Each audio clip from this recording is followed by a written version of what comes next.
Hello dear students, नमस्कार। Welcome to संकल्प भारत। संकल्प भारत में आपका बहुत बहुत स्वागत है। मैं बीएन राय आपके लिए लेकर आया हूं आधार जेई सीरीज का छठा लेक्चर।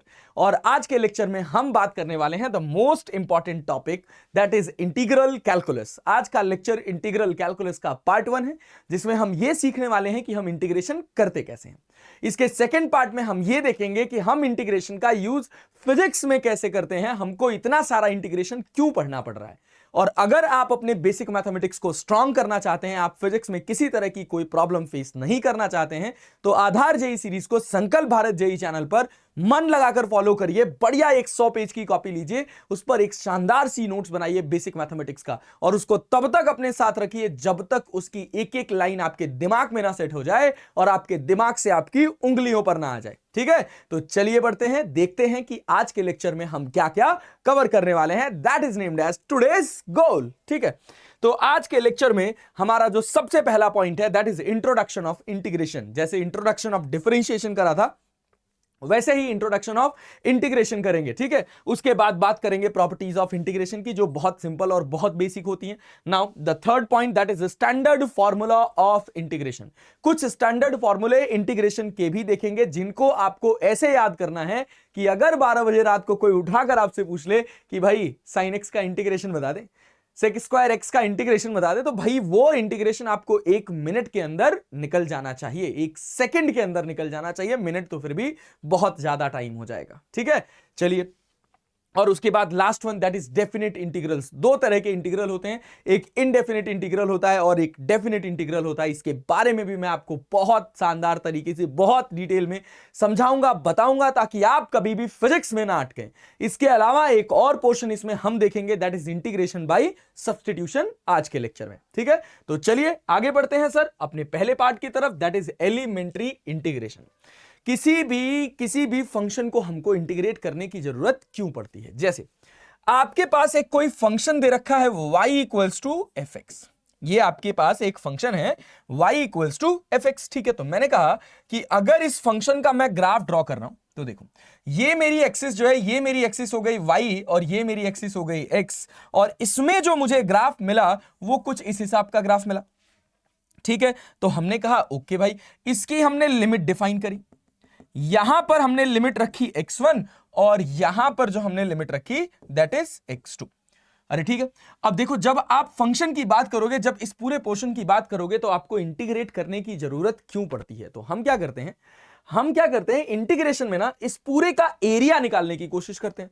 तो इसका एरिया कैसे निकालें। जब आप डिफरेंशिएशन करते थे तो आप क्या करते थे, डिफरेंशिएशन में आप क्या करते थे, dy बाई dx। और मैंने समझाया था कि अगर आपको yx दे रखा है और आप dy बाई dx की एनालिसिस कर रहे हैं, तो इसका मतलब होता है स्लोप ऑफ कर्व।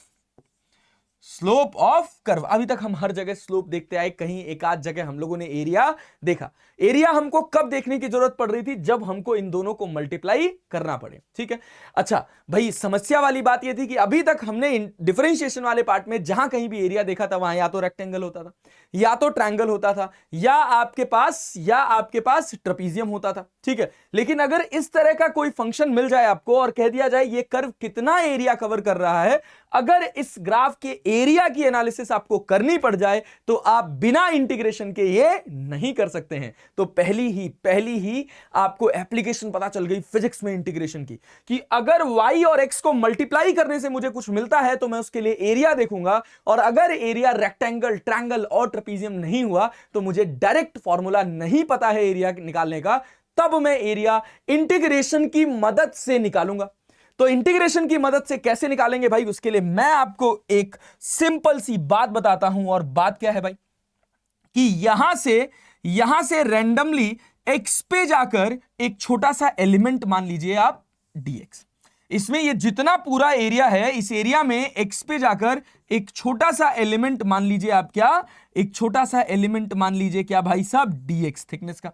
ठीक है, बहुत बढ़िया, अच्छा बहुत अच्छा। और मुझे पता है कि इस पर्टिकुलर dx में y की जो वैल्यू है वो क्या है, वो तो भाई y equals to f x अपने पास दे रखा है। तो ये आपके पास y हो गया। अगर आप इस स्ट्रिप को ध्यान से देखोगे तो ये स्ट्रिप आपको कैसी नजर आएगी, this strip is looking like rectangle. तो इस छोटे से का एरिया जो होगा डीए, देखो डीए वो क्या होगा, डीए वो क्या होगा भाई, डीए दैट इज रेक्टेंगल है। रेक्टेंगल का एरिया होता है लेंथ इंटू ब्रेथ। देखो तुम्हारे पास ब्रेथ हो गई वाई, लेंथ हो गई डीएक्स, तो it is written as y dx. ठीक है, बहुत बढ़िया। अब अगर आपको इसका पूरा एरिया निकालना है तो आप क्या करते हो, इसको दोनों साइड इंटीग्रेट कर देते हो। अगर आप इक्वल टू के दोनों साइड कोई फंक्शन परफॉर्म कर रहे हैं तो लेफ्ट हैंड साइड जो रहेगा वही राइट हैंड साइड रहेगा, उसमें चेंज नहीं होता है। ठीक है, चलिए इसको बोलते हैं हम लोग, इसको बोलते हैं हम लोग सिंबल ऑफ इंटीग्रेशन। क्या बोलते हैं, सिंबल ऑफ इंटीग्रेशन। इंटीग्रेशन का मतलब होता है जोड़ना। मतलब इस छोटे से एलिमेंट को अगर बार बार बार बार बार बार बार बार जोड़ दिया जाए तो ये पूरा एरिया हो जाएगा। ठीक है, अच्छा इसको प्रेजेंट करने का भी एक तरीका होता है कि जब आप इस डीए को लिखते हो तो ये डीए हो जाता है ए। कैसे हो जाता है ये सब अभी हम लेक्चर के साथ आगे डिस्कस करेंगे। ठीक है, अब y जो है वो क्या है, y जो है वो है अपने पास fx और ये आपके पास हो गया dx। देखो जितना एरिया निकालना है वो कहां से कहां तक निकालना है, तो अगर तुम ध्यान से देखोगे तो इनिशियल x1 है और फाइनल x2 है। इनिशियल x1 है और फाइनल x2 है, तो इसमें लिमिट लगाई जाती है x1 से लेकर x2 तक। ठीक है, ये सब क्या होता है, ये सब अभी आपको समय के साथ धीरे धीरे समझ आ जाएगा। तो अभी हम इंटीग्रेशन को पढ़ रहे हैं, तो अभी हम इंटीग्रेशन को इस पर्पस के साथ पढ़ रहे हैं। अभी बेसिक हमारा पर्पस ये है कि हमको अगर किसी अनइवन शेप का एरिया निकालना हो तो हम कैसे निकालेंगे, तो we can calculate it with the help of integration. और बहुत सारे एप्लीकेशंस है इंटीग्रेशन के जो आपको समय के साथ धीरे धीरे धीरे धीरे पता चल जाएंगे। ठीक है, चलिए आगे बढ़ते हैं सर। देखिए ये हो गया अपने पास बेसिक इंटीग्रेशन। मतलब अब अगर हम इसको अपने डिफरेंशिएशन से रिलेट करें तो हमको सिंपल सी बात समझ आती है कि डिफरेंशिएशन हमको स्लोप का ज्ञान देता है और इंटीग्रेशन हमको एरिया अंडर द कर्व का ज्ञान देता है। और जब भी हम फिजिक्स पढ़ते हैं और हमको कोई ग्राफ देखने को मिलता है तो हम क्या करते हैं, हम उस ग्राफ में दो ही चीजें देखते हैं, एक एरिया और दूसरा स्लोप। जब डिवाइड करने से y और x को डिवाइड करने से कुछ मिले तो उसके लिए स्लोप देखते हैं, और जैसे ही स्लोप आता है हमारे दिमाग में आता है डिफरेंशिएशन। और अगर मल्टीप्लाई करने से अपने को कुछ मिलता है तो उसके लिए हम इंटीग्रेशन करते हैं। और बात समझ आ रही है कि हम इंटीग्रेशन क्यों कर रहे हैं, क्योंकि मल्टीप्लाई करने से कुछ मिलेगा तो उसके लिए अपन एरिया देखेंगे और एरिया निकालने के लिए हमको इंटीग्रेट करना पड़ेगा। अब ये जो इंटीग्रेशन है, ये इंटीग्रेशन बेसिकली दो कैटेगरीज में डिवाइड हुआ। ये इंटीग्रेशन दो कैटेगरी में कैसे डिफाइन हुआ, अगर ऊपर वाले इंटीग्रेशन की बात करेंगे तो इसमें कोई लिमिट नहीं है, इसको लिमिट बोलते हैं, इसको बोलते हैं लोअर लिमिट और इसको बोलते हैं अपर लिमिट। ये बेसिक चीजें हैं। इसको बोला जाता है सिंबल ऑफ इंटीग्रेशन। x1 को बोला जाता है लोअर लिमिट और x2 को बोला जाता है अपर लिमिट। अगर फंक्शन की लिमिट नहीं है तो वो जो होता है वो होता है क्या भाई, अगर फंक्शन की लिमिट नहीं है तो क्या होगा भाई, तो फंक्शन आपका कैसा होगा, तो फंक्शन आपका होगा इनडेफिनिट। क्यों होगा अभी मैं आपको बताऊंगा, इनडेफिनिट। और अगर लिमिट लग गई तो ये क्या कहलाएगा, ये कहलाएगा डेफिनिट इंटीग्रल। ठीक है, जहां लिमिट नहीं है वो क्या कहलाएगा, वो कहलाएगा इनडेफिनिट इंटीग्रल। ये दो तरह के इंटीग्रेशंस होते हैं। ठीक है, डेफिनेट इंटीग्रेशन में कोई बहुत हाई फाई चीज नहीं होती है, वो इनडेफिनिट से कोई बहुत अलग नहीं होता, फॉर्मूले सब सेम होते हैं, कुछ थोड़ी मोड़ी प्रॉपर्टीज बदल जाती हैं। अभी हम बात करेंगे इनडेफिनिट इंटीग्रल्स की। ठीक है, चलिए तो अब हम स्टार्ट करें अपनी बेसिक कहानी से। तो इंटीग्रेशन करने का जो सबसे बेसिक फॉर्मूला है बेटा वो है x की पावर n ऑफ dx। अगर आपके पास कोई फंक्शन है y इक्वल्स टू x की पावर n और कह दिया गया कि आप क्या करो, y dx करो, मतलब x की पावर n ऑफ dx करो, इससे आपको क्या मिलेगा, ये जो भी आपको इक्वेशन दे रखा है, इस इक्वेशन का जो भी ग्राफ होगा उस ग्राफ से अगर आप इंटीग्रेट करोगे तो आपको ये क्या मिलेगा, एरिया अंडर द कर्व। क्या मिलेगा भाई, area under the curve, that is known as y dx। और भाई x की पावर n ऑफ dx इसको प्रेजेंट किया जाता है i से। किससे प्रेजेंट करते हैं? आई से। अब जब आप इस आई को इंटीग्रेट करेंगे तो it is written as x की power n+1 upon n+1 plus C. ये c है कांस्टेंट। ये c क्या है भाई? कांस्टेंट। क्योंकि इंटीग्रेशन जो है ना वो डिफरेंशिएशन का जस्ट उल्टा होता है। कांस्टेंट का डिफरेंशिएशन क्या होता है? जीरो होता है। और अगर मैं इस फंक्शन में जीरो ऐड करके डिफरेंशिएट कर दूं तो मुझे क्या होगा? मुझे एक कांस्टेंट लगाना पड़ेगा। इस कांस्टेंट का हमको इंटीग्रेशन में ज्ञान नहीं होता है। क्यों? क्योंकि ये जो मेरा इंटीग्रेशन है वो कैसा है? वो इनडेफिनिट इंटीग्रल है। अगर इसी कांस्टेंट का हमको ज्ञान हो जाए तो हमारा इनडेफिनिट किसमें कन्वर्ट हो जाता है? तो हमारा इनडेफिनिट कन्वर्ट हो जाता है बेटा डेफिनिट इंटीग्रल में। यही डिफरेंस है इनडेफिनिट और डेफिनिट इंटीग्रल का। ठीक है, चलिए बहुत बढ़िया। अब i इक्वल्स टू x की power n+1 upon n+1 plus C कर रहे हैं। ठीक है, अगर आप इसको डिफरेंशिएट करो तो आपको ऊपर वाला फंक्शन अगर मिल रहा है तो मतलब आपका इंटीग्रेशन सही है। तो चलो देखो करके देखते हैं। अगर मैं इसको di/dx कर दूं तो ये मुझे y मिलना चाहिए। तो देखो क्या होता है, n+1 ऊपर है, यहां n+1 आ जाएगा और x की पावर n+1 में से मैं 1 घटा दूंगा और कांस्टेंट का क्या हो जाएगा? 0 and whole divided by n+1 है। तो देखो n+1 से n+1 कट गया तो y इक्वल्स टू क्या मिल गया? y इक्वल्स टू मिल गया x की पावर n। मतलब x की पावर n का जब हमने इंटीग्रेशन किया तो हमको ये जो रिजल्ट मिल रहा है, ये रिजल्ट हमको बहुत परफेक्ट और बहुत सही मिल रहा है।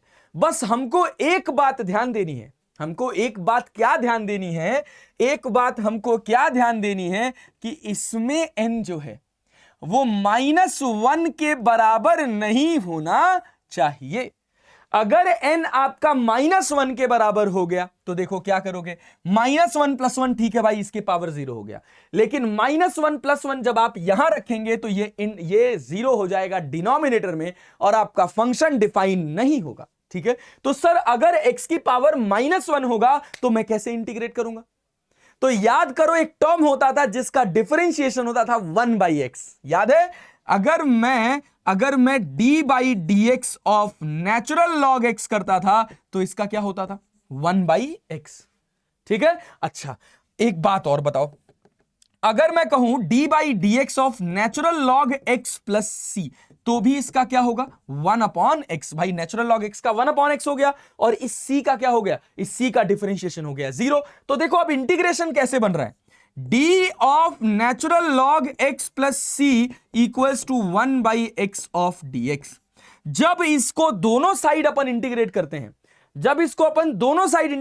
हैं तो ये हो जाता है नेचुरल लॉग x प्लस सी। और किसका इंटीग्रेशन?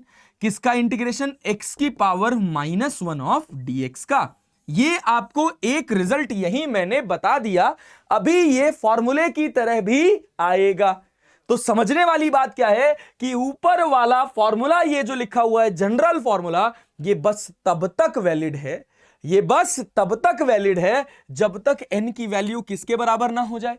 -1 के। अगर n -1 के बराबर हुआ तो ये फॉर्मूला काम करने वाला नहीं है। ठीक है, बढ़िया। चलो भाई आ जाओ और थोड़ी काम की बात समझते हैं। जैसे मुझे इस क्वेश्चन में दिया हुआ है कि integrate with respect to x, तो इसका मतलब क्या है कि मुझे करना क्या है? x की पावर -6 ऑफ dx निकालना है। ठीक है, ये मेरा इंटीग्रेशन बनेगा। ऐसे इंटीग्रेशन बनाने का तरीका होता है। ये एक तरीका है जिससे आप इंटीग्रेशन को प्रेजेंट करते हो, इस बात का ध्यान दीजिएगा। अब x की पावर -6 है और जब आप इसका इंटीग्रेशन करोगे तो देखो सबसे पहले चेक करना है कि x की पावर जो है वो -1 है कि नहीं है। और अगर x की पावर ये -1 नहीं है तो आपको सिंपल करना है। क्या भाई? इसको सिंपल पहले ऐसे लिख लो, x की पावर -6 ऑफ dx। अब क्या भाई? x की पावर -6 ऑफ dx कर दिया। अब जब हम इसको इंटीग्रेट करेंगे तो क्या मिलेगा? x की पावर -6 + 1 अपॉन -6 + 1 प्लस c। ये c भी लगेगा, ये जो c है ये c लगेगा। क्यों भाई, क्यों लगेगा? क्योंकि ये जो मेरा इंटीग्रल है ये इनडेफिनिट इंटीग्रल है, और ये इनडेफिनिट किसकी वजह से है? इसी c की वजह से, क्योंकि इस c की वैल्यू मुझे पता नहीं है। अगर मुझे इस c की वैल्यू पता चल जाए तो भैया मेरे में इसमें कोई ऐसी, इस फंक्शन में कोई ऐसी बात नहीं रहेगी जिसकी वजह से इसका नाम इनडेफिनिट पढ़ सके। इनडेफिनिट का मतलब अनिश्चित। अनिश्चित क्या है? ये सी, कि ये सी कुछ भी हो सकता है, इसी वजह से इसका नाम है इनडेफिनिट इंटीग्रल। चलो भाई, अब मुझे इसको सॉल्व करना है, तो मैं क्या लिखूंगा? मैं लिखूंगा x की power -5 divided by -5 plus C. ये सिंपल इंटीग्रेशन का तरीका है। खत्म बात। अरे खत्म बात, समझ आई बात। चलें आगे बढ़े। बस ये दिमाग में अपने सेट करके रखना है कि if I am performing integration of a given function, that means I am just finding the area under the given graph. जैसे अपने को दे रखा है y इक्वल्स टू x की पावर -6, तो इसका जो भी ग्राफ होगा उस ग्राफ का जो एरिया होगा वो होगा x की पावर -5 बाई -5 प्लस सी। अरे ठीक है, चले आगे बढ़े। आ जाओ, देखो आगे बढ़ते हैं सर। एक और क्वेश्चन। ओहो, और फिर से मुझे क्या निकालना है? I equals to Y D X. मैं जानता हूं कि this is known as symbol of integration, और y as a function of x पता है भाई। y as a function of x क्या पता है? That is written as x की पावर 7 प्लस x की पावर -3 प्लस x की power 3/2 plus 5 of dx। Simple सी बात है यार। तो जब आप इसको इंटीग्रेट करोगे तो क्या करोगे? सब में dx मल्टीप्लाई होगा। भाई इंटीग्रेट करते समय हमको ध्यान देना है, ऊपर जो पावर है इसमें 1 ऐड कर दो और भैया उसी से डिवाइड कर दो। n+1 अपॉन n+1, तो 7 + 1 अपॉन 7 + 1 प्लस x की पावर है -3, तो ये हो जाएगा -3 + 1 अपॉन -3 + 1। और यहां क्या है? यहां पर अपने पास x की पावर 3/2 + 1 अपॉन 3/2 + 1। ठीक है, +5। यहां तो कुछ नहीं है यार, यहां तो x नहीं है। तो अगर तुम ध्यान से देखो तो क्या मैं इसको ऐसे लिख सकता हूं? 5x की पावर 0, किसी भी टर्म की पावर 0 तो वैल्यू 1 के बराबर होती है, और 5 × 1 कोई चेंज होने वाला नहीं है। तो अगर तुम इसको देखोगे तो क्या लिखोगे? x की पावर 0 + 1 अपॉन 0 + 1। ठीक है, प्लस इनडेफिनिट इंटीग्रल है, यहां पर कोई लिमिट डिफाइन नहीं है, तो c आएगा। ये कांस्टेंट ही इस इंटीग्रल को इनडेफिनिट बनाता है। जैसे ही लिमिट लगेगी अभी आपके सामने दिखेगा डेफिनेट इंटीग्रल में कि ये c गायब हो जाएगा, और जैसे ही c गायब हुआ आपका इंटीग्रल कैसा हो गया? पूरा डिफाइंड इंटीग्रल हो गया, and that is definite integral. अरे ठीक है, चलो भाई, अब जब तुम इसको सॉल्व करोगे तो ये क्या मिलेगा? x की पावर 8/8 प्लस x की पावर -2/-2 प्लस x की पावर 5/2 अपॉन 5/2। ठीक है, प्लस 5x प्लस c। अब मैं आपसे इतनी उम्मीद तो करता हूं कि 5/2 में आपका 2 ऊपर चला जाएगा, तो ये 2x की पावर 5/2/5 हो जाएगा। यहां x की पावर -2 है, तो इसको आप चाहो तो नीचे उठा के लिख लो, इस माइनस को यहां ले जाओ। इतना सिंप्लीफाई करने की आदत तो आपको अब तक पड़ चुकी होगी। ठीक है, क्या यहां तक कहानी क्रिस्टल क्लियर तरीके से आपको समझ आई? अरे पल्ले पड़ा। अगर पल्ले पड़ा तो हम देखें अपनी अगली स्लाइड। चलो आप देखें क्या है भाई। अगली स्लाइड खाली है। अगर खाली स्लाइड है तो मैं कह रहा हूं एक सवाल लगा दो। लो भैया, आपको मैंने एक क्वेश्चन दे दिया, कह दिया कि इंटीग्रेट करिए। इंटीग्रेट किसको करिए? x² + 5x -√x + 2। ठीक है, ऑफ dx। इसको इंटीग्रेट करने के लिए कहा गया। अब जब मुझे इसको इंटीग्रेट करने के लिए कहा गया तो मुझे लगा क्या सस्ती सी चीज है यार, इसमें तो कोई खास बात है ही नहीं। x की पावर 2 है, ले भाई मैं 2 में 1 ऐड कर दिया और मैंने 2 + 1 से डिवाइड कर दिया। ये मेरा फॉर्मूला कहता है 5x की पावर 1 है तो मैं 1 + 1 ऐड कर दिया 2 और 2 से डिवाइड कर दिया। -√x है, मतलब x की पावर 1/2 है, x की पावर 1/2 है, और जब आप इसको सॉल्व करोगे तो ये कितना हो जाएगा? 1/2 + 1। और अगर आप थोड़े से समझदार हो तो आप यहां पे लिख सकते हो 3/2 अपॉन 3/2 प्लस 2। यहां x की पावर 0 है तो x हो जाएगा, क्यों? 0 + 1 अपॉन 0 + 1 और प्लस c लग जाएगा। मतलब एक बार में आपने इसका इंटीग्रेशन कर दिया x की पावर 3/3 प्लस 5x² 2 -2/3 x की power 3/2 plus 2x plus c। ये हो गया आपका पूरा का पूरा इसका सॉल्यूशन। खत्म बात भाई, आंसर, आगे बढ़ जाओ, दैट्स इट। और कोई खास बात इसमें नहीं है। लो भाई, हो गया। इस तरह के अगर इंटीग्रेशन करने के लिए आपको आए तो मुझे नहीं लगता कि आपको इसमें कोई समस्या होने वाली है। अच्छा, अगर मुझे ऐसा लगता है कि आपको इसमें कोनो समस्या नहीं होने वाली है तो हमारे तरफ से आपके लिए एक होमवर्क है। इसको निकालिएगा, x की पावर 7/3 माइनस x की पावर 2/3 ऑफ dx। इसको सॉल्व करिएगा, फिर उसके बाद i इक्वल्स टू, आपको मान लीजिए पता है क्या भाई, आपको एक फंक्शन दे रखा है x³ माइनस 2x की power 2/5 plus x² minus 10 of dx। ये दोनों क्वेश्चन आप जरूर लगाइएगा। अगर आप ये दोनों क्वेश्चन सॉल्व कर पाए मतलब आपने इंटीग्रेशन का एक छोटा सा हिस्सा सीख लिया। ठीक है, चलिए सर आगे बढ़ते हैं और बातें करते हैं और देखते हैं इंटीग्रेशन में क्या इंपॉर्टेंट चीजें हैं जिनको हम अच्छे से पढ़ और समझ सकते हैं। ठीक है, चलिए सर देखा जाए तो भैया अगला है स्टैंडर्ड फॉर्मूले। कुछ स्टैंडर्ड फॉर्मूले जिसमें से सबसे पहला फॉर्मूला बहुत ही बकवास है, इसमें कोई खास बात नहीं है। इसका कहने का मतलब है कि अगर आपको 4x dx लिखा हुआ मिल रहा है तो 4 को आप बाहर कर लो, x dx का इंटीग्रेशन x² 2 हो जाएगा और प्लस c लग जाएगा। अब इस 4 को c में मल्टीप्लाई भी कर दोगे तो कोई बदलाव नहीं होने वाला, c तो c ही रहेगा। 4c लिखोगे वो भी एक कांस्टेंट है, और जब तक ये कांस्टेंट डिफाइन नहीं हो जाता है तब तक तुम्हारा इंटीग्रल कैसा रहेगा, तब तक तुम्हारा इंटीग्रल जो है ये रहेगा इनडेफिनिट इंटीग्रल। समझ आया? ठीक है, तो भाई इसमें कौन सी खास बात है, ये पहली प्रॉपर्टी ये कहती है कि c यहीं एज इट इज रहेगा। ठीक है, कांस्टेंट है। अच्छा, दूसरा कह रहा है u plus minus v of dx, तो u dx plus minus v dx। ले भाई, यही तो तूने अभी किया यार, ये dx को अंदर मल्टीप्लाई कर दिया बच्चा। देखो इस dx को तुम यहां भी कर रहे हो, यहां भी कर रहे हो, यहां भी कर रहे हो और यहां भी कर रहे हो। ऑब्वियस सी बात है, ये तो अपन करेंगे ही करेंगे, बहुत बेसिक बात है, कोई खास बात नहीं है। चलो अच्छा, ये फॉर्मूला हमने पढ़ा और इसके साथ हमने एक ज्ञान सीखा कि n की वैल्यू -1 के बराबर नहीं होनी चाहिए। अगर n की वैल्यू -1 के बराबर हो गई तो हमारा ये फंक्शन डिफाइन नहीं होगा। तो देखो जस्ट उसके नीचे आपको एक और फॉर्मूला मिल गया, और वो फॉर्मूला क्या मिल गया कि अगर x की वैल्यू -1 हो जाए तो उसका इंटीग्रेशन जो होता है वो नेचुरल लॉग x प्लस सी होता है, नेचुरल लॉग x प्लस सी होता है। अच्छा, बहुत बढ़िया। यहां पर देखो, यहां पर e की पावर x ऑफ dx है तो इसका इंटीग्रेशन लिखा हुआ e की पावर x प्लस सी। याद करो, e की पावर x का जब अपन डिफरेंशिएशन करते थे तब भी वो e की पावर x ही होता था, बट x का जो e की पावर जो फंक्शन जा रहा है उसको अपन चेन रूल में डिफरेंशिएट करके मल्टीप्लाई कर देते थे। यहां भी अभी आपको चेन रूल का सैंपल देखने को मिलेगा, अभी मैं आपको दिखाता हूं।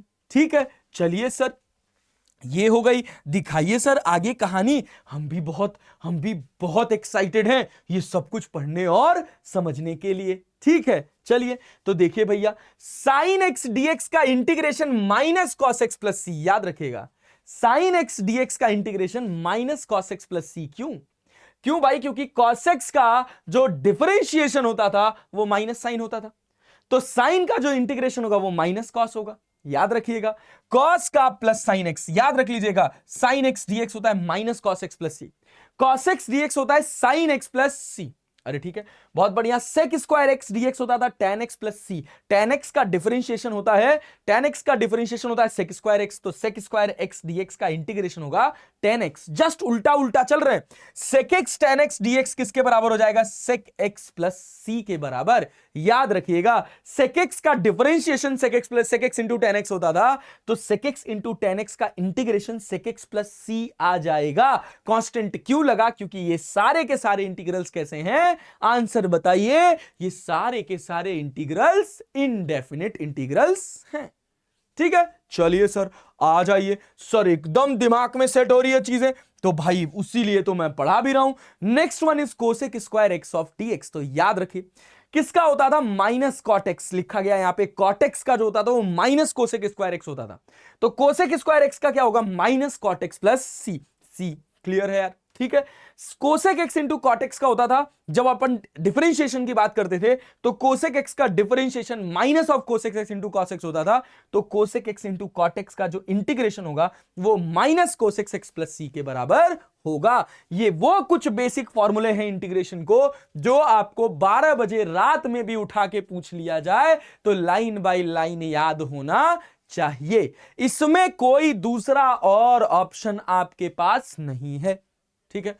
ये मैं उतना इंटीग्रेशन पढ़ा और समझा रहा हूं आपको जिसकी मदद से आप पूरी 11वीं पूरी 12वीं क्लास की फिजिक्स में कहीं भी इंटीग्रेशन हो जाए, कहीं भी डिफरेंशिएशन आ जाए, कहीं भी कोऑर्डिनेट ज्योमेट्री आ जाए, कहीं बेसिक अलजेब्रा आ जाए, कहीं बेसिक ट्रिग्नोमेट्री आ जाए, आप अटकने वाले नहीं हो। और ये समझ आया तो गेम इज ऑन, ठीक है। अगर नहीं आया तो गेम ओवर, फिर फिजिक्स आप रटते फिरेंगे, फिर आप सबसे कहेंगे फिजिक्स दुनिया का सबसे कठिन सब्जेक्ट है। अबे गधा, फिजिक्स कठिन नहीं है, फिजिक्स की मैथमेटिक्स कठिन है। समझ आया, फिजिक्स की मैथमेटिक्स आ गई, केमिस्ट्री में कोनो खास बात नहीं है, मैथ्स में है। हाँ मैथ्स कठिन है, मैथ्स कठिन है, याद रख लेना। केमिस्ट्री भी है, ऐसा नहीं है कि केमिस्ट्री एकदम हलवा ही है, बट केमिस्ट्री स्कोरिंग पार्ट है। मैथमेटिक्स दमदार आई। अभी देखो जेईई एडवांस का पेपर हुआ है, इतना लेंदी पेपर है मैथमेटिक्स का कि लोगों की हालतें खराब हो गई हैं। जो 5 सवाल सही से ही निकाल के आया होगा, 7 सवाल उसका सिलेक्शन तय है, 100% फिक्स, ठीक है। चलिए आइए आगे बढ़ते हैं सर, आगे बढ़ते हैं। अब देखते हैं क्या, एक अपने पास क्वेश्चन आया, इंटीग्रेट करो y इक्वल्स टू, देखो इंटीग्रेट करो y equals to x minus 1/x को, ठीक है। तो इंटीग्रेट करने का मतलब क्या है कि हम क्या कर रहे हैं, हम कर रहे हैं y dx। इसका मतलब हम क्या कर रहे हैं, हम x माइनस 1/x, ध्यान दीजिएगा, x minus 1/x of dx कर रहे हैं। इसका बेसिक मतलब क्या है, इसका बेसिक मतलब क्या है, बोलो बोलो। कि जब आप इसको इंटीग्रेट करोगे तो यहां x की पावर 1 है, यहां डिनोमिनेटर में x की पावर 1 है, तो ऊपर जाएगा तो -1 हो जाएगा। तो ये तो अपने पास हो जाएगा बच्चा x स्क्वायर बाई 2, 1 प्लस 1, देखो ऊपर पावर 1 है तो n प्लस 1 मतलब 1 प्लस 1 डिवाइडेड बाई 1 प्लस 1, ठीक है। फिर उसके बाद माइनस साइन, और ये क्या हो जाएगा, ये आपके पास हो जाएगा नेचुरल लॉग x प्लस सी। बहुत सिंपल, बहुत सिंपल, बहुत सिंपल फॉर्मूला बेस्ड इंटीग्रेशन, ठीक है। हर बार ऐसा मिलने वाला नहीं है। अगर ऐसा नहीं मिलने वाला है सर तो कैसा मिलने वाला है, तो देखिए अब आपके पास यहां पर एक इंटीग्रेशन आया, इसको इंटीग्रेट करना है। तो इसको इंटीग्रेट करने के लिए आपको एक चीज पता होनी चाहिए जिसको यहां पर बोला जाता है भैया चेन रूल। यहां पर चेन रूल क्या कहता है, यहां पर चेन रूल क्या कहता है, यहां पर चेन रूल कहता है कि अगर आपके पास कोई फंक्शन है y equals to f of g x, याद रखिएगा। अब आपके पास दो फंक्शन है y equals to f of g x, तो आप क्या करोगे, देखो जब इसका इंटीग्रेशन करोगे y dx करोगे, जब आप इसको इंटीग्रेट करोगे y dx करोगे, तो देखो क्या करोगे, f of g of x of dx करोगे, ठीक है। तो देखो चेन रूल क्या कहता है, मेन फंक्शन को इंटीग्रेट करो।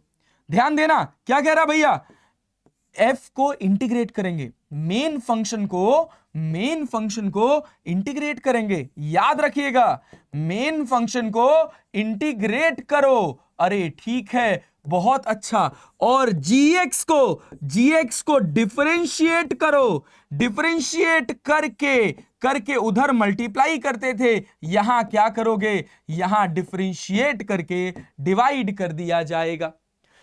यहां डिफरेंशिएट करके gx को डिफरेंशिएट करके डिवाइड कर दिया जाएगा। तो मेरे कहने का क्या मतलब है वो समझिए कि अगर आपको कह दिया गया y इक्वल्स टू क्या दिया गया है, e की पावर 2x, ठीक है, प्लस 1 अपॉन एक्स स्क्वायर। तो देखो अगर मैं थोड़ा समझदार हूं तो मैं इसको लिख सकता हूं x की पावर -2। और जब मुझे इस फंक्शन का इंटीग्रेशन करना है, जब मुझे इस फंक्शन का इंटीग्रेशन करना है तो मैं इसका इंटीग्रेशन कैसे करूंगा, उसके लिए मुझे क्या करना पड़ेगा? तो भाई integration is presented as I और इसको लिखा जाता है y dx। ठीक है, बहुत अच्छा सर, आप एकदम सही जा रहे हो। बिल्कुल सर, मैं आपसे बता भी रहा हूं कि मैं एकदम सही जा रहा हूं। ठीक है, चलो आप, तो जब आप इसको इंटीग्रेट करोगे तो भाई y की जगह क्या लिखोगे? e की पावर 2x प्लस x की पावर -2 ऑफ dx। अब समझना इसको, इसका फील लेना। जब e की पावर 2x को अपन इंटीग्रेट करेंगे तो हमने पढ़ा है e की पावर 2x का जो इंटीग्रेशन होगा, e की पावर x का जो इंटीग्रेशन होगा वो वही रहेगा। मतलब e की पावर 2x का जो हमारा इंटीग्रेशन है वो e की पावर 2x ही रहेगा। लेकिन ऊपर ध्यान दो, ऊपर इस 2x को ध्यान दो। जब तुम इस 2x को ध्यान दोगे, जब तुम इस 2x को ध्यान दोगे तो ये अलजेब्रिक फंक्शन है। तो क्या करोगे? इसको डिफरेंशिएट करके मल्टीप्लाई करते थे डिफरेंशिएशन में, और इंटीग्रेशन में इसको डिफरेंशिएट करके डिवाइड कर देंगे। तो 2x का डिफरेंशिएशन होता है 2। यही कंफ्यूजन सबसे ज्यादा होता है कि डिफरेंशिएशन में डिफरेंशिएट कर रहे हैं तो इंटीग्रेशन में इंटीग्रेट तो करो। याद रखना, गड़बड़ नहीं करना है। चेन रूल में अगर फंक्शन का फंक्शन है तो दूसरे फंक्शन को डिफरेंशिएट करके डिवाइड कर दिया जाता है। ठीक है, चलिए अब यहां अपने पास क्या है? x की पावर -2, तो ये अपने पास हो जाएगा -2 + 1 अपॉन -2 + 1 + c। ठीक है, बहुत बढ़िया। तो अपने पास i की वैल्यू कितनी मिल गई? 1/2 e की पावर 2x, 1/2 e की पावर 2x। और यहां क्या हो जाएगा? यहां हो जाएगा माइनस e की पावर, देखो -2 में से +1 जाएगा तो -1 हो गया। अच्छा, बहुत अच्छा, ये वाला -1 यहां आ जाएगा और x की पावर -1, तो मैं इसको लिख सकता हूं -1/x + c। याद रखिएगा कि x की पावर -2 का जो इंटीग्रेशन होता है, x की पावर -2 का जो इंटीग्रेशन होता है वो -1/x होता है। इसको रट लीजिएगा, बहुत बार फिजिक्स में यूज होने वाला है। ठीक है, अगर आप निकाल सकते हैं तो निकाल भी लीजिए, लेकिन हमको अपनी स्पीड अच्छी करने के लिए कुछ चीजें अपने दिमाग में याद करनी पड़ेंगी, तो अपन उसको याद कर लेंगे, कोई दिक्कत वाली बात नहीं है। और याद करने के लिए आपको बस ज्यादा से ज्यादा क्वेश्चंस लगाने हैं। अगर आप रटेंगे तो भूल जाएंगे, अगर आप रटने के बाद उस फॉर्मूले पर बेस्ड क्वेश्चंस को प्रैक्टिस कर लेंगे तो आप जीवन भर उसको याद रख पाएंगे। ठीक है, ये सिंपल टेक्निक्स है, सिंपल मैथडोलॉजी है। आ जाइए आगे बढ़ते हैं। सर आपने एक ही सवाल करके आगे नहीं बढ़ना है, आपने और क्वेश्चंस कराने हैं, तो इसीलिए मैंने स्लाइड खाली छोड़ी है। अब मैं आपसे कह रहा हूं कि सर y = sin 4x + 5 का इंटीग्रेशन बताना है आपको। चलिए, ये आपके पास एक फंक्शन दे रखा है, इसको इंटीग्रेट करना है। तो इंटीग्रेट करने का सिंपल सा फंडा मुझे समझ आता है कि मैं y dx लिख दूं, और y मेरे पास क्या है? y मेरे पास है sin 4x + 5 इंटू dx। अब ध्यान देना है कि साइन का जो इंटीग्रेशन होता है वो होता है माइनस कॉस। साइन का इंटीग्रेशन होता है माइनस कॉस। 4x + 5 को अपन एज इट इज लिख देंगे, लेकिन भैया ये f ऑफ gx है, तो डिफरेंशिएट करके डिवाइड भी करना पड़ेगा। तो 4x + 5 का डिफरेंशिएशन होगा 4, तो मैं 4 से डिवाइड करूंगा, मैं 4 से डिवाइड करूंगा, और मेरे पास दूसरा कोई तरीका नहीं है। ठीक है, चलिए बहुत अच्छा सर, वेरी गुड। और उसके बाद क्या? उसके बाद c लगाना तो हम बिल्कुल नहीं भूलेंगे। क्यों? क्योंकि इसकी लिमिट डिफाइन नहीं है। तो ये जो इंटीग्रल है ये कैसा इंटीग्रल है? ये इनडेफिनिट इंटीग्रल है। ठीक है, चलिए सर एक और क्वेश्चन देख लेते हैं। ये अपने पास एक सवाल हो गया, एक और सवाल देख लेते हैं। चलिए, तो मैं आपको एक और सवाल की तरफ लेकर चलता हूं, और वो सवाल है, आपको दे रखा है y = e की पावर x² + 2।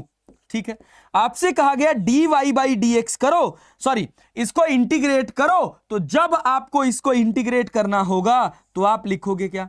e की पावर x² + 2 ऑफ dx, और भैया इसका इंटीग्रेशन क्या होगा? e की पावर x² प्लस ध्यान दीजिएगा x² + 2 डिवाइडेड बाई, इस फंक्शन को डिफरेंशिएट करके डिवाइड, तो x² का डिफरेंशिएशन हो जाएगा आपके पास क्या? एक्स स्क्वायर का डिफरेंशिएशन आपके पास हो जाएगा 2x, अरे ठीक है, और +2 का डिफरेंशिएशन हो जाएगा 0, और यहां पर लग जाएगा आपके पास c, ये हो जाएगा आपके पास i, ठीक है, y नहीं, ये हो जाएगा आपके पास i।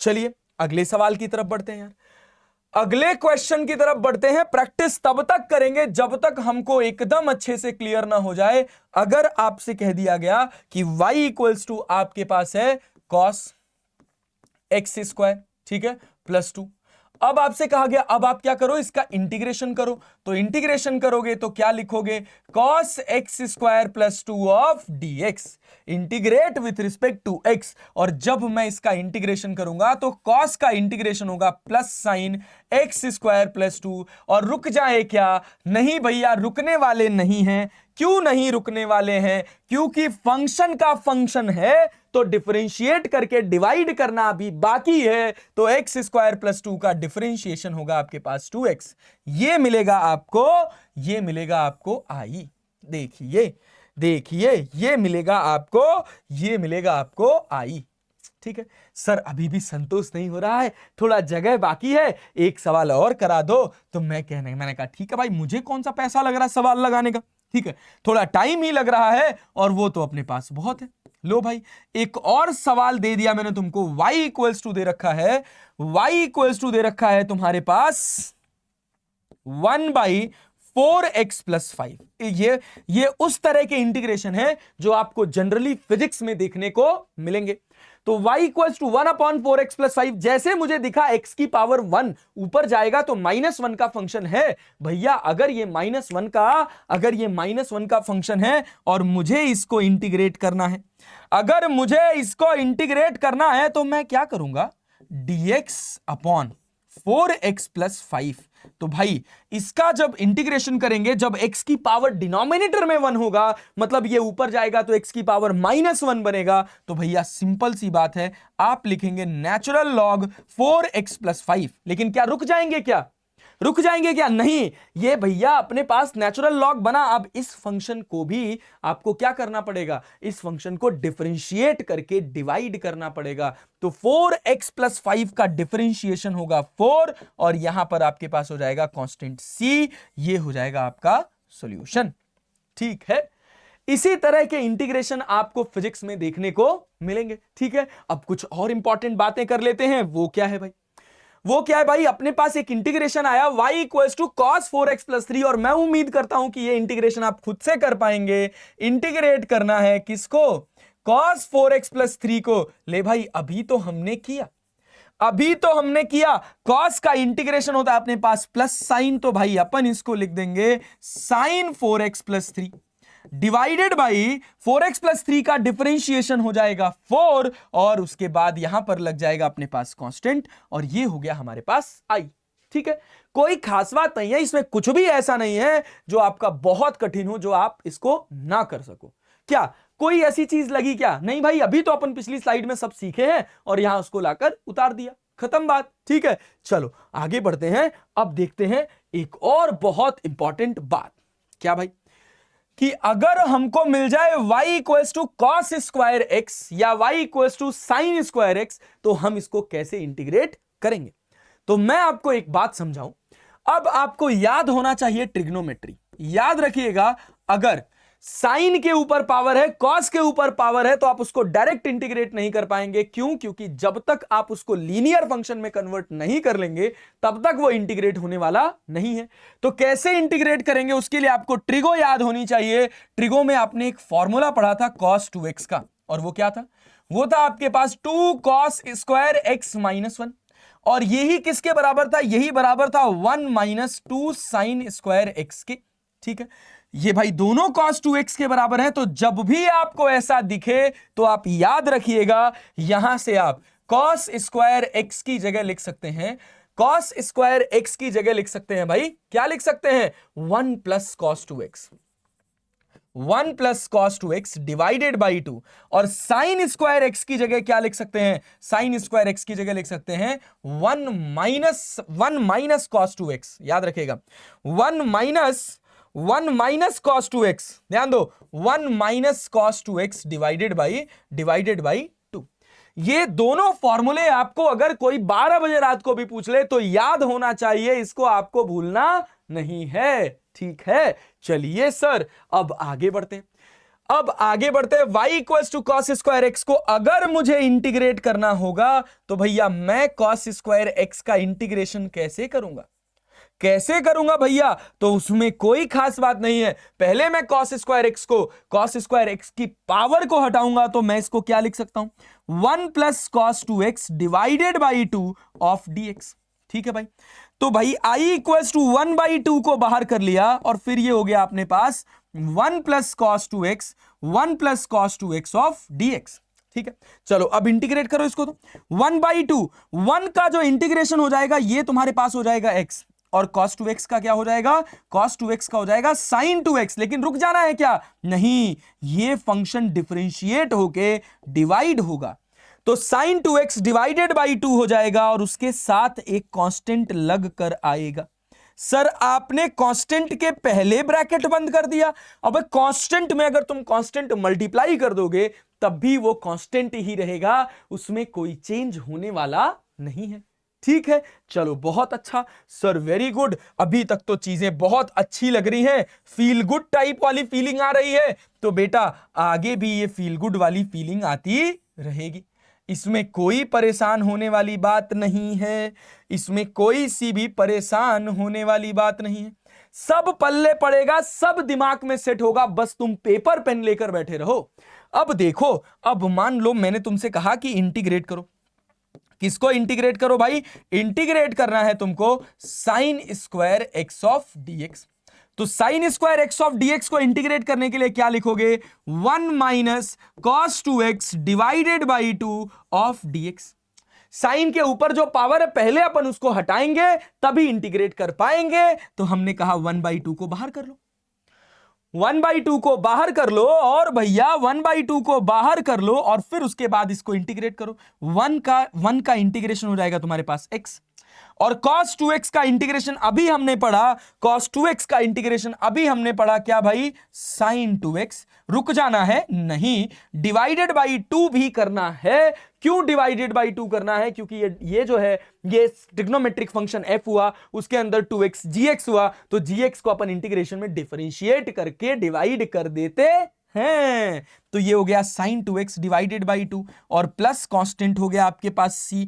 ये हो गया आपका शानदार सा इंटीग्रेशन। लीजिए सर, इसी तरह के इंटीग्रेशन आपको, कॉन्सेप्चुअल इंटीग्रेशन आपको फिजिक्स में देखने को मिलेंगे। मैथमेटिक्स वाले जो कठिन इंटीग्रेशन होते हैं, भयंकर इंटीग्रल कैलकुलस है, दमदार क्वेश्चन बनते हैं, उतने कठिन इंटीग्रेशन का फिजिक्स में कोई लेना देना नहीं है। आप चाहे जेई के स्टूडेंट हो, आप चाहे नीट के स्टूडेंट हो, आप चाहे 11th में पढ़ रहे हो, आप किसी भी साइंस बैकग्राउंड के कॉम्पिटेटिव एग्जाम की प्रिपरेशन कर रहे हो, तो उसमें इस तरह के इंटीग्रेशन आपको देखने को मिल जाएंगे। ठीक है, चाहे आप इंजीनियरिंग की प्रिपरेशन करो, चाहे आप मेडिकल की प्रिपरेशन करो, ये सब चीजें आपको बहुत अच्छे से नीट एंड क्लीन तरीके से पता होनी चाहिए। ठीक है, चलिए सर आगे बढ़ते हैं। अब हमको एक क्वेश्चन मिला इंटीग्रेट करने के लिए कि 4x³ plus 1/x plus sine x of dx को इंटीग्रेट करना है। तो भाई ये सस्ता सा इंटीग्रेशन मुझे करना पड़े अभी तो तुमको चुल्लू भर पानी में नाक रगड़ के मर जाना चाहिए। नहीं, ऐसा नहीं है भाई, पागल हो क्या? हो सकता है हो जाए, हो सकता है नहीं हो जाए। तो 4x की पावर 3 है तो ये 4/4 हो जाएगा, और यहां 1/x दिखा, मैं डायरेक्टली लिख दूंगा नेचुरल लॉग x, और साइन x का इंटीग्रेशन मुझे पता है कि ये होता है माइनस कॉस x, और उसके बाद अपने पास आ गया c। अब मैं इतना समझदार हूं कि मैं इसको डायरेक्टली एक बार में इंटीग्रेट करके आंसर निकाल सकता हूं। इस आंसर को निकालने में हमको कोई कष्ट नहीं हुआ, हमको कोई दुख नहीं हुआ, हमको कोई समस्या नहीं लगी। ठीक है, चलें आगे बढ़े। आइए सर आगे बढ़ते हैं। एक और सवाल दे दिया है, अगर इसको इंटीग्रेट करना हो तो कैसे इंटीग्रेट करोगे? आओ देखो, यहां आपके पास x है, तो पहले तो मैं इसको ओपन कर दूं, मैं इसको नहीं करूंगा, इसको तुम खुद करना। क्या करोगे? 4x/x करोगे, ये आपके पास x² हो जाएगा, ये -1 हो जाएगा, ये +1/x हो जाएगा। ये सवाल आपके लिए हो गया भैया HW, जिसका फुल फॉर्म होता है होमवर्क, और मैं उम्मीद करता हूं कि आप ये होमवर्क जरूर करके ले आइएगा। ठीक है, चले आगे बढ़ा जाए। आइए तो आगे बढ़ते हैं सर, आगे बढ़ते हैं सर, अगली कहानी क्या है? अगली कहानी क्या है भैया? अगली कहानी है definite integral. What is definite integral? तो डेफिनेट इंटीग्रल कहता है कि अगर आपने y इक्वल्स टू कोई फंक्शन दे रखा है fx, ठीक है, और इसमें x की लिमिट दे रखी है कि ये जो फंक्शन है वो a टू b जा रहा है। x जो है वो वेरी कर रहा है, कहां से कहां तक? वो वेरी कर रहा है a से लेकर b तक, जैसे मैंने आपको समझाया था। क्या समझाया था पहले उसको फील करेंगे कि ये आपके पास जो फंक्शन था y इक्वल्स टू fx, इसका जब मैंने ऐसे ग्राफ ड्रॉ किया तो मुझे ये सिचुएशन मिली, जिसमें मुझे पता है कि मेरी जो लोअर लिमिट है वो है a और जो अपर लिमिट है वो है b, ठीक है। तो इसमें मैं x पे जाकर एक छोटा सा एलिमेंट मानूंगा dx, ठीक है। x पे जाकर जब मैं छोटा सा एलिमेंट मानूंगा dx जिसकी थिकनेस है, तो भैया ये जो फंक्शन है ये है आपका y, तो इसका जो एरिया होगा वो इंटीग्रेशन कहलाएगा और वो y dx के बराबर होगा और y जो है वो fx के बराबर है। तो ये हो जाएगा आपके पास f ऑफ dx और लिमिट कहां से कहां तक? लिमिट लग जाएगी a से लेकर b तक, लिमिट लग जाएगी a से लेकर b तक। जब आपने fx को इंटीग्रेट कर दिया तो ये आपका जो फंक्शन हो गया ये बदल गया। अब ये जब इंटीग्रेट करोगे तो ऑब्वियस सी बात है ये फंक्शन बदल जाएगा और मैं कह दे रहा हूं कि ये फंक्शन हो गया fx। तो आप क्या करोगे? तब आप इसको ब्रैकेट लगाओगे और यहां पे लिखोगे लोअर लिमिट और यहां पर लिखोगे अपर लिमिट। ध्यान देना, यहां पर लिखोगे लोअर लिमिट, यहां पर लिखोगे अपर लिमिट और फिर क्या करोगे? जो फंक्शन मिला उसमें एक बार अपर लिमिट रखोगे, फिर माइनस करोगे और एक बार लोअर लिमिट रखोगे। ये जो होगा ये तुम्हारा कंप्लीट सॉल्यूशन होगा। अब इसमें कोई कांस्टेंट वांस्टेंट नहीं आएगा, तो ये जो इंटीग्रल होगा इसको कहा जाएगा डेफिनेट इंटीग्रल। मतलब अगर मुझे a से लेकर b तक की लिमिट पता है और मैं यहां से ये सॉल्यूशन निकाला हूं, तो इसका बेसिक सा मतलब है कि I had calculated the total area under the given curve, जो किसको प्रेजेंट कर रहा है? y इक्वल्स टू fx नामक फंक्शन को। अरे समझ आया? ये है आपका डेफिनेट इंटीग्रल। That's it. इसके अलावा डेफिनेट इंटीग्रल में ऐसी कोई खास बात नहीं है जो आप ना पढ़ पाओ, जो आप ना समझ पाओ, ठीक है। सवाल से ये कॉन्सेप्ट आपको ज्यादा अच्छे से क्लियर होगा। ये तो बेसिक मैंने आपको फॉर्मेट बताया, ठीक है। चलिए अब देखिए ये डेफिनेट इंटीग्रल की कुछ प्रॉपर्टी है और वो क्या है भाई? बहुत सिंपल सी बात है, कुछ खास नहीं है। देखो alpha FX beta GX, alpha और बीटा कांस्टेंट है, ठीक है भैया। अब ये dx को अंदर मल्टीप्लाई करना है, अल्फा यहां लिखना है, fx dx हो जाएगा। ये लिमिट a से b है, तो इसका भी मतलब है कि इस फंक्शन की भी लिमिट a से b है और इस फंक्शन की भी लिमिट a से लेकर b तक है, जो अभी तक हम सिंपल प्रोडक्ट में समझते हैं कि a plus B into C लिखा है, तो भैया वो a into C plus B into C भी होगा। यही कहानी है, इसी को बोलते हैं लीनियरिटी। अच्छा, एडिटिव प्रॉपर्टी क्या होती है? एडिटिव प्रॉपर्टी होती है कि a से लेकर c तक आपके पास कोई फंक्शन है fx dx और a से लेकर c तक जाने के बीच में एक इंटरमीडिएट पड़ रहा है b, एक इंटरमीडिएट पड़ रहा है b। तो पहले आप a से b इंटीग्रेट करो, फिर आप b से c इंटीग्रेट करो, या डायरेक्टली आप a से c इंटीग्रेट करो, दोनों का मतलब बराबर है।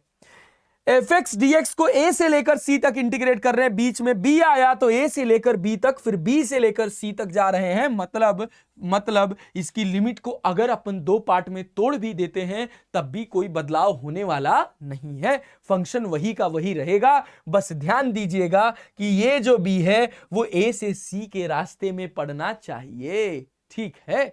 चलें आगे बढ़ें, आइए सर बढ़ते हैं। अगर अपर लिमिट और लोअर लिमिट सेम है तो आंसर 0 होगा। कैसे होगा वो हमको दिखा। देखो, अरे भाई f b minus f a कर रहे हो, अगर यहां भी एफ ए लिख दिया जाए, यहां भी एफ ए लिख दिया जाए, कट जाएगा, इंटीग्रेशन आपका 0 आ जाएगा। ठीक है, कोनो खास बात नहीं है, ठीक है। अच्छा, ए से लेकर बी तक एफ एक्स डी एक्स लिखा हुआ है, तो अगर आप अपर लिमिट को लोअर करो और लोअर लिमिट को अपर कर दो तो यहां पहले माइनस साइन आ जाएगा। देखो तो कोनो खास बात है क्या? अगर मैं इसमें से माइनस कॉमन कर दूं तो क्या मैं इसको f a minus f b लिख सकता हूं क्या?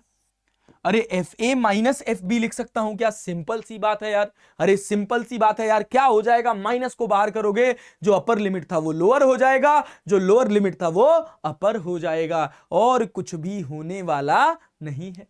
अरे ठीक है, चले आगे बढ़े। आइए, आप कहते हैं तो हम आगे बढ़ जाते हैं। अब देखिए, हमको इंटीग्रेशन दिया है 1 से लेकर 4 तक, 4 से लेकर 1 तक। अब इसको इंटीग्रेट करना है। इंटीग्रेट करके बताओ कैसे इंटीग्रेट करोगे? तो भैया इंटीग्रेट कैसे करेंगे? सिंपल वही फॉर्मूला कि ये अपने पास 1/√x है, 1/2 को मैं बाहर करूंगा, और फिर भाई मैं क्या करूंगा? x की पावर -1/2। अरे भाई अंडर रूट था तो ऊपर लेकर गए तो x की पावर -1/2 हो जाएगा, तो मैं इसको लिखूंगा x की पावर -1/2 ऑफ dx। लिमिट है मेरी 1 से लेकर 4 तक, फील करना इसको बहुत आराम से, और यहां पर है 4 से लेकर 1 तक।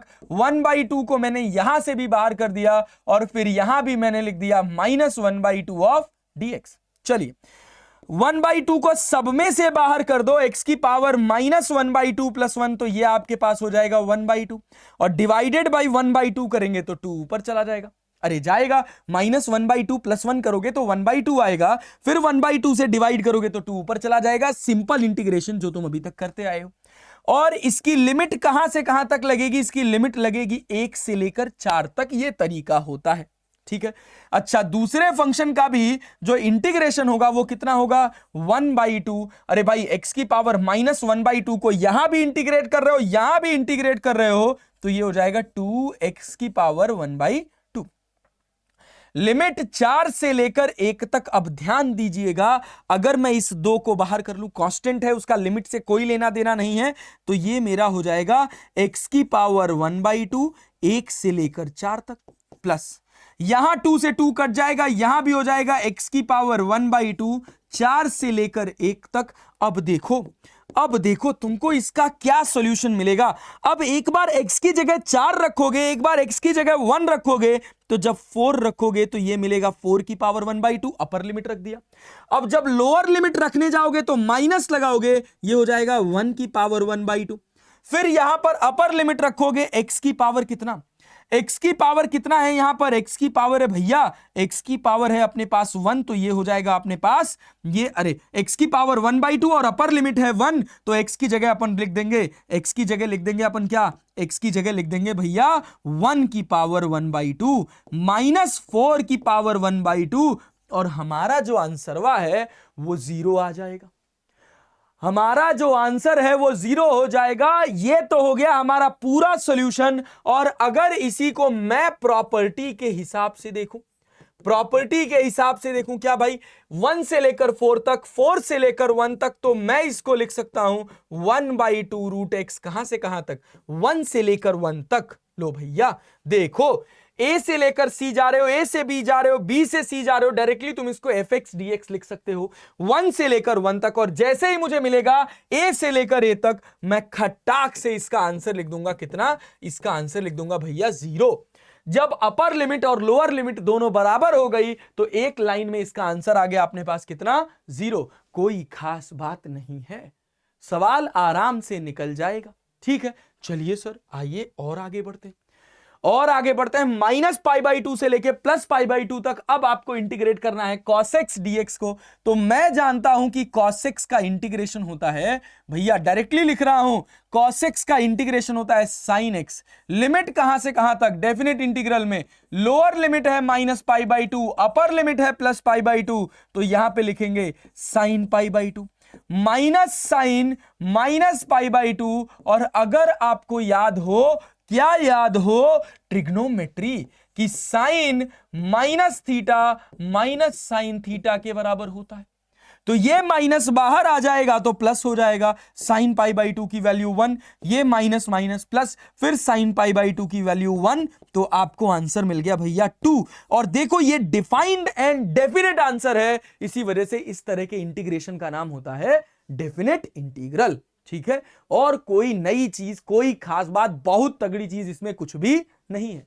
याद रखिएगा, फिजिक्स में जहां इंटीग्रेशन यूज होगा वो लगभग हर जगह डेफिनेट इंटीग्रल यूज होगा, क्योंकि वहां पर इनडेफिनेट की कोई बहुत खास वैल्यू नहीं है। ठीक है, बस जब भी डेफिनेट इंटीग्रल की बात होगी तो आपको दो चीजें पता होनी चाहिए, एक है अपर लिमिट और एक है लोअर लिमिट, कि फंक्शन कहां से शुरू हो रहा है और कहां तक जा रहा है। जहां से शुरू हो रहा है that is named as lower limit, और जहां खत्म हो रहा है that is named as upper limit. ठीक है, चलिए भाई, बहुत बढ़िया, और आगे बढ़ते हैं। अब देखिए हमारे पास फिजिक्स का एक बहुत बढ़िया एग्जाम्पल है, वो क्या है कि हमको इंटीग्रेट करना है किसको भाई, इनफाइनाइट से लेकर आर तक इंटीग्रेट करना है G M into small m upon x square of d x. ये एक्सप्रेशन आपको देखने, पढ़ने और समझने को मिलेगा जब आप तैयार करेंगे कौन सा चैप्टर, जब आप तैयार करेंगे ग्रेविटेशन। जब आप ग्रेविटेशन पढ़ेंगे तब आपको इस तरह का इंटीग्रेशन देखने को मिलेगा।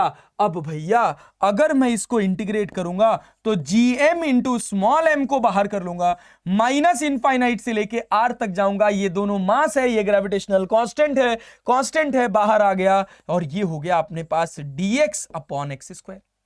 अब भैया x की पावर 2 ऊपर जाएगा तो -2 हो जाएगा, तो gm into small m x की पावर -2 ऑफ dx, और इंटीग्रेट करना है इसको कहां से, इनफाइनाइट से लेकर r तक। अभी इंटीग्रेट किया नहीं है, अब इंटीग्रेट करेंगे, -2 + 1 अपॉन, ध्यान दीजिएगा, -2 + 1, तो जब आप इसको इंटीग्रेट करोगे तो ये आपको मिलेगा gmm।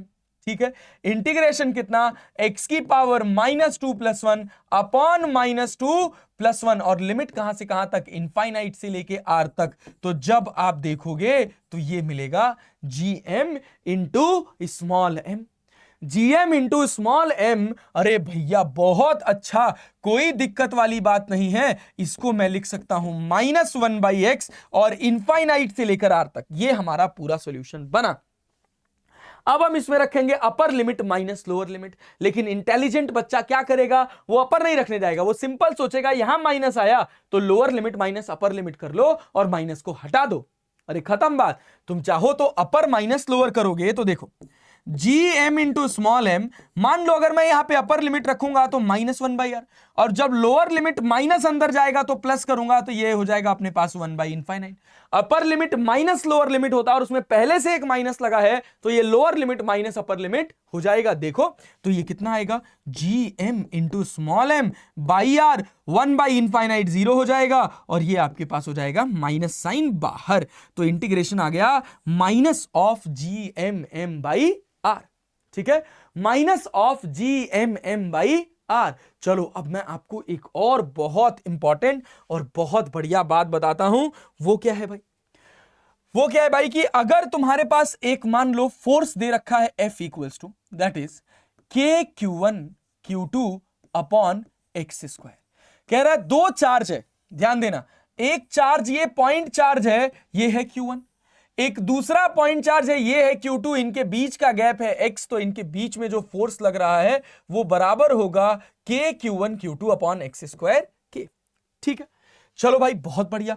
तो अब ये कहा गया, ये ऐसी चीज तुमको पता है, तो तुमको निकालना है फोर्स किसके बीच में, कि एक रॉड है, इसकी लेंथ है L, एक रॉड है, इसकी लेंथ है L, और इसके ऊपर चार्ज दे रखा है Q। समझना, खाली गणित, इसके ऊपर चार्ज दे रखा है, टोटल चार्ज दे रखा है Q रॉड के ऊपर, समझना भाई, L लेंथ की रॉड है, और यहां से A डिस्टेंस पर एक दूसरा चार्ज रखा हुआ है स्मॉल q। कहा गया बताओ इन दोनों के बीच में कितना फोर्स लगेगा। दो पॉइंट्स के बीच में मुझे फोर्स पता है, ये मेरा डिस्ट्रीब्यूटेड है, ये पॉइंट नहीं है, ये पॉइंट नहीं है, यहां पर L है, यहां पर L की वैल्यू 0 है और यहां पर L की वैल्यू L है। अब मेरे से कहा गया कि बताओ इस रॉड के बीच में, इस रॉड और इस पॉइंट चार्ज के बीच में कितना फोर्स लगेगा। इस रॉड और इस पॉइंट चार्ज के बीच में कितना फोर्स लगेगा, तो मुझे ये जो फॉर्मूला पता है, ये किसके लिए पता है, ये पॉइंट चार्ज के लिए पता है। देखो बहुत दमदार चीज बता रहा हूं, बहुत दमदार चीज तुमको समझा रहा हूं, ठीक है। तो तुमने क्या करना है, यहां से x पे जाकर एक छोटा सा एलिमेंट मान लेना है dx।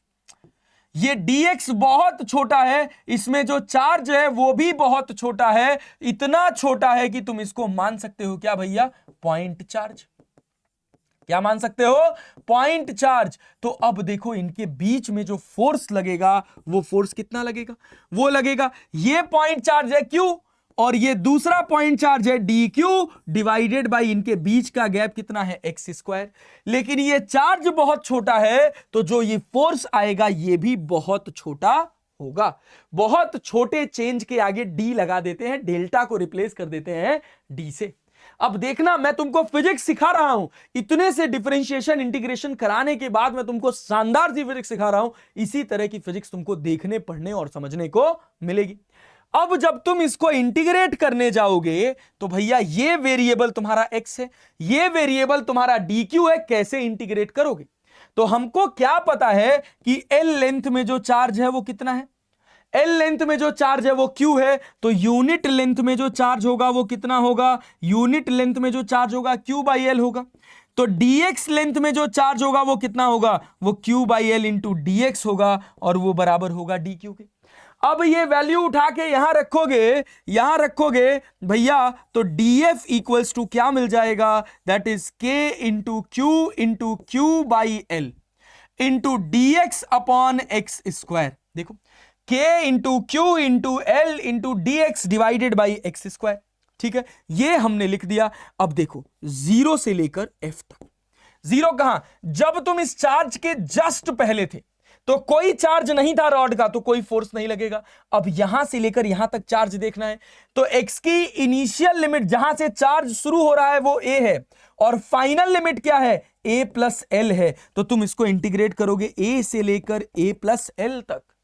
इस तरह ये इंटीग्रेशन फिजिक्स में यूज होगा, डरने वाली कोई खास बात नहीं है। जब तक ये फिजिक्स में आएगा तब तक आप इसके इतने हैबिचुअल हो जाओगे कि आप इसको बहुत आराम से कैलकुलेट कर ले जाओगे, ठीक है। चलो देखो भाई, df का इंटीग्रेशन हो जाएगा तुम्हारे पास f, लिमिट लग जाएगी 0 से लेकर f तक, और kq into Q by L ये सब कांस्टेंट था। और अभी हमने पढ़ा कि 1 अपॉन एक्स स्क्वायर का इंटीग्रेशन -1 बाई एक्स होता है, a से लेकर a प्लस एल तक, ठीक है।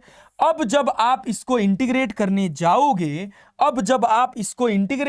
जाओगे तो क्या करोगे, देखो KQ इंटीग्रेट तो कर दिया, लिमिट रखना है, माइनस साइन आया, lower limit minus upper limit कर देना है, तो 1 by A minus 1 by A plus L. लो भाई, ये कुछ इसी तरह का आंसर है। तो देखो इस सवाल में ये बना कर दे दिया गया था, मैंने इस क्वेश्चन में, ये देखो ये फिजिक्स थी, ये फिजिक्स तुमको दी हुई थी, यहां पर ये फिजिक्स तुमको बस बनानी थी। अगर तुमको ये बनाने आ जाएगा फिजिक्स में तो तुमको फिजिक्स आने लग जाएगी। इस क्वेश्चन को समझाने और बताने का बस इतना सा मतलब है कि आप ये फील कर पाओ कि इंटीग्रेशन का कितना वास्ट एप्लीकेशन होने वाला है फिजिक्स में। इसी वजह से मैथमेटिक्स को कहा जाता है द एक्सप्रेशन ऑफ फिजिक्स। अगर आपको मैथ्स आएगी तभी आपको फिजिक्स आएगी, अदरवाइज आपको फिजिक्स आने वाली नहीं है, ठीक है। चलिए एक और चीज देखते हैं। एक और चीज क्या है, मुझे दे दिया कि वेलोसिटी ऑफ अ पार्टिकल, ध्यान देना, थोड़ी थोड़ी फिजिक्स में इंट्रोड्यूस कर रहा हूं और तगड़ी फिजिक्स में अगली वाली क्लास में इंट्रोड्यूस करूंगा। Velocity of a particle v equals to दे रखा है आपके पास 3t स्क्वायर प्लस 5, ठीक है। ये आपके पास कह रहा है velocity of a particle is given as 3t square plus 5, ठीक है। और कहा जा रहा है कि particle starts from origin, particle starts from origin, ठीक है। पार्टिकल स्टार्ट्स फ्रॉम ओरिजिन, ठीक है। तो मेरे से कहा गया A part, find acceleration at t equals to 4 second, ठीक है भाई। अच्छा, दूसरी बात कही गई, find displacement at t equals to 4 second.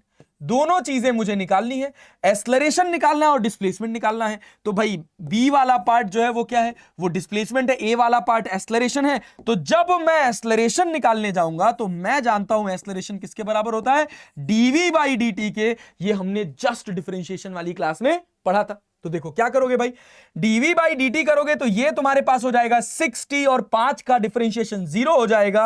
और जब आप यहां पर t इक्वल्स टू 4 सेकेंड रखेंगे तो ये आपके पास हो जाएगा 6 इंटू 4, तो आपका आंसर होगा 24 मीटर पर सेकेंड स्क्वायर। ये वेलोसिटी आपको मीटर पर सेकेंड में दे रखी है, it is in SI unit. ठीक है, चलिए अब आपसे कहा जा रहा है डिस्प्लेसमेंट निकालो कब पर, t इक्वल्स टू 4 सेकेंड पर। तो भाई मेरे पास जो दूसरा पार्ट है इसको करने के लिए थोड़ा सा दिमाग होना चाहिए। क्या भाई, v इक्वल्स टू दे रखा है मुझे, क्या दे रखा है, v इक्वल्स टू दे रखा है 3t स्क्वायर प्लस 5। और मैं क्या जानता हूं v किसके बराबर होता है, v बराबर होता है dx बाई dt के। v बराबर होता है dx बाई dt के, तो ये 3t स्क्वायर प्लस 5 हो जाएगा। और अगर मैं यहां से गेम को थोड़ा सा समझूं तो मैं क्या लिख सकता हूं, dx इक्वल्स टू लिख सकता हूं 3t स्क्वायर प्लस 5।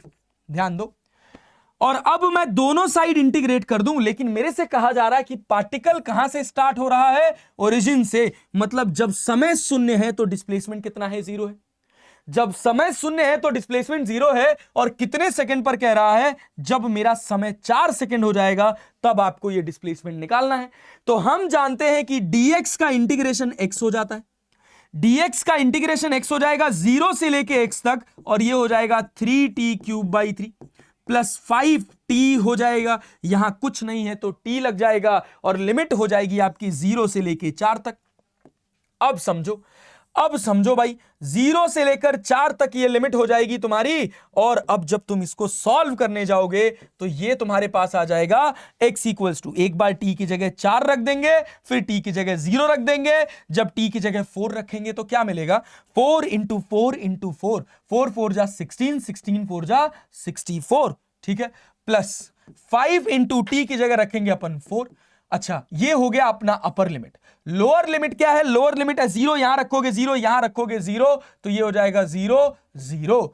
तो जब आप इसको सॉल्व करेंगे तो ये आपके पास 64 प्लस आपके पास 20, और जब आप इसको ऐड करेंगे तो ये आपके पास हो जाएगा 84 metre. And this is just a demonstration.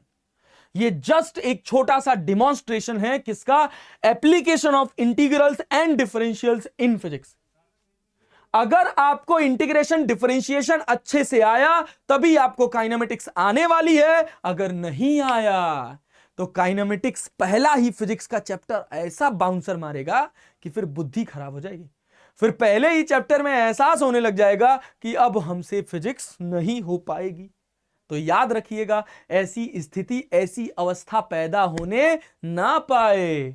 ठीक है, चलें आगे बढ़ें। आइए सर, बढ़ जाते हैं। तो अब आगे बढ़ने में मैं आपको एक होमवर्क दे रहा हूं जो आप करके ले आएंगे। क्वेश्चन क्या है सर, इसको जरूर ट्राई करिएगा कि मैंने आपसे कहा कि वेलोसिटी इक्वल्स टू दे रखा है 4t cube plus 2t square, ठीक है, माइनस 10। मेरे से कहा गया फाइंड एक्सेलरेशन, एक्सेलरेशन निकालना है at t equals to 2 second. ठीक है, बहुत बढ़िया। दूसरा क्या कह रहा है, दूसरा कह रहा है फाइंड डिस्प्लेसमेंट x निकालना है at t equals to 4 second. और क्वेश्चन में कह रहा है at t equals to 0 x equals to 2 metre. याद रखिएगा, ये क्वेश्चन आपने करना है। ठीक, चले आगे बढ़े, आ जाओ भाई। ये क्वेश्चन हो गया। एक दूसरा सवाल और मैं दे रहा हूं, फिर से वही वेलोसिटी का क्वेश्चन दे रहा हूं कि वेलोसिटी इक्वल्स टू आपके पास लिखा हुआ है 4t माइनस 10। ठीक है, या 4t मत लिखो, कितना 4t लिखेंगे, इसको लिख लो 3t square plus 2t minus 5। ठीक है, फिर से सवाल पूछा गया find acceleration at t equals to 5 second. अच्छा, दूसरा कह रहा है find displacement at displacement at t equals to 5 second, और कह रहा है कि at t equals to 0 x equals to 0। जब समय शून्य था, देखो इनिशियल लिमिट दे दिया, जब समय शून्य था तो डिस्प्लेसमेंट 0 था, टी इक्वल्स टू 5 सेकेंड पे निकालना है, जब समय शून्य था तो एक्स की वैल्यू 2 मीटर थी। ये दो शानदार क्वेश्चन है, इन्हीं दोनों शानदार क्वेश्चन से हम अपना डिफरेंशियल कैलकुलस, इंटीग्रल कैलकुलस का सेकंड पार्ट स्टार्ट करेंगे। तब तक के लिए धन्यवाद। मन लगाकर पढ़ते रहिए, बेसिक मैथमेटिक्स को अच्छा बनाइए, क्योंकि फिजिक्स को अच्छा बनाना है आपने, और ऐसा तभी होगा जब आप आधार जेईई सीरीज को बहुत सीरियसली और बहुत फोकस के साथ फॉलो करेंगे। ठीक है, चलिए भाई साहब, शुभ रात्रि। मन लगाकर पढ़ते रहिए, मिलते हैं आपसे अगली वीडियो में।